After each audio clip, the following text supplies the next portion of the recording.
So on the subject of creativity and entrepreneurial stuff, we haven't even really touched on creativity yet, on how we actually do the creativity thing. But I'm going to show you a little bit of creativity of mine, which, well, actually, no. To be fair, it's not my creation. But I'll talk about Jules Verne and H.G. Wells and all those things that I read when I was a schoolboy. And I dreamt about flying machines and submarines and airships and things like that, and the Hindenburg and Zeppelins and transatlantic travel on these amazing machines, you know. And thought, well, we'll never see that sort of thing ever again. And I'm an investor in what you're going to see next. What you're going to see next is $500 million of UK exports to the United States, in which we went head-to-head with the Lockheed Martin Corporation, only the biggest defense contractor in the world, and 20 English scientists in a shed, in a field, went head-to-head against the might of Lockheed Martin and won on technical merit, not the cheapest bid. We had to team up with Northrop Grumman, because you can't just walk in and say, we're 20 English guys with beards and slide rules and pipes. You know, they take a dim view. But effectively, that's what it was.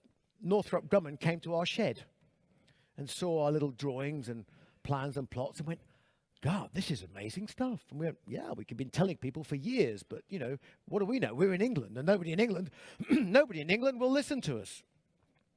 So Northrop Grumman, Raytheon, Bell Textron, all these guys, they all came along, and it was like a little marriage. You know, it's like they were trying to be our date. And Northrop Grumman, you know, were the guys. But this whole involvement with this technology, right, came, and it all started with a smile. I mean, my involvement with it started with a smile.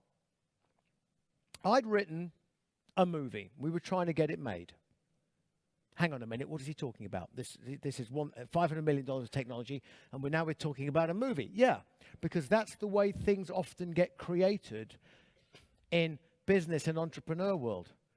Start with anything interesting, follow the trail, see what arrives, bring it in, talk to people, an open agenda, daydream, brainstorm, what if, wow, we could do this, we could do that. Anyway, here I am trying to make a movie.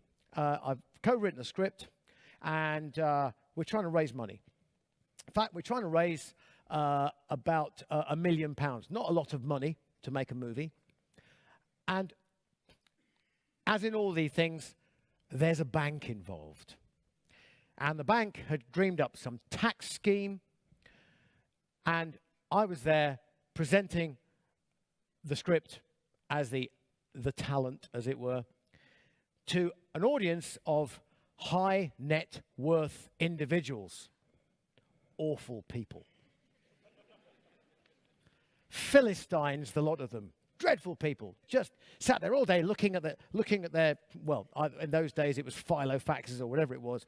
Okay, you know. And all they were interested in was the tax break, which meant that if they put money into the movie, it didn't matter whether the movie was successful or not. They saved a lot of tax. So I stood up telling them about the movie. Yeah, we're just going to say we're going to make money on this, aren't we, Fred? Yeah. We interested? Don't know. And they all went away. So I sort of sat there completely demoralised, wasted 3 hours of my life. But in the corner was a guy in a suit, chatting very animatedly, drinking his cup of coffee, big smile on his face. And I thought, I like him. I don't know why. He's got a smile on his face. The only one of these miserable bastards all day that had a smile on his face. So I walked over. I said, "Hello." I said, "Are you going to invest in my movie?" And he went, "Oh no." I mean, oh. why are you here? He goes, oh, he said, I've got an idea, and I need to raise some money for it. And I heard that you were raising money this way, so I wanted to come and steal your idea.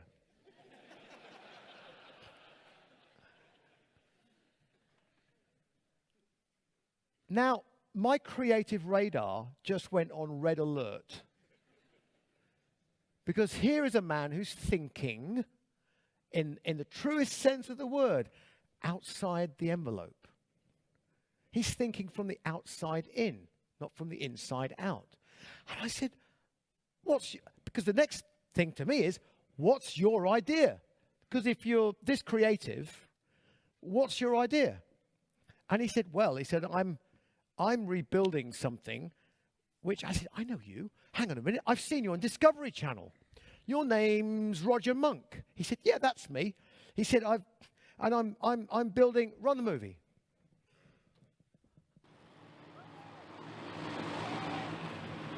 August the 7th this year, the first flight. This vehicle is 100 meters long and is taller than this entire building.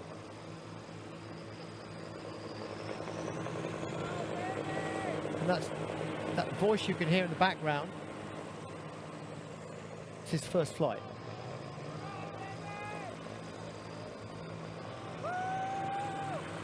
That voice is the man that's just bought an IBM.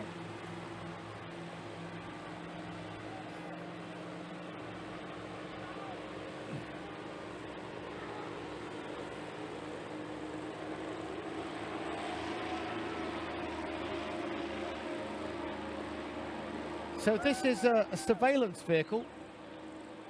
It's manned. There's two guys flying it. The little nozzles at the back, each one of those is the size of a 777 fuselage. That's how big it is. But that has transatlantic range at about 90 miles an hour, and we can put on one of these vehicles up to 500 metric tons, 500,000 kilos of cargo at 20% of the fuel burn of an aircraft, 5 times faster than the ship, and land it vertically right next door to the factory. Africa, railways, don't need them. Roads, why bother to build them? Because this thing can resupply the whole of Africa. This thing can do oil and gas pipelines. This thing can do underslung loads. It's an amazing invention, but it started out as a dream on a piece of paper. And this guy had the genius to put it together. And now we've built one. And we've exported it, and hopefully we start to build a few more of them, and the civilian version is shortly to come. That whole thing started with a smile, a human interaction.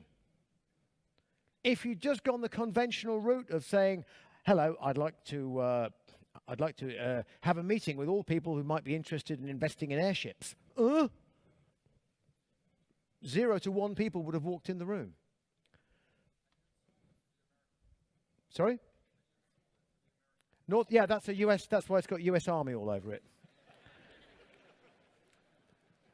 They wouldn't let us, they wouldn't let us put anything British on it at all, even though the entire thing is British, because it's the military. And they went, no, you can't put a Made in England on there. Well, I'm sure somebody somewhere on the inside of it where nobody can find has possibly put something in there. But when we build the civilian version, it'll be a different situation. We'll be building that here in the UK. Most of that was built abroad. But it illustrates my point. Amazing things can happen if you listen to your heart and you listen to the hearts of other people and use them to create your products.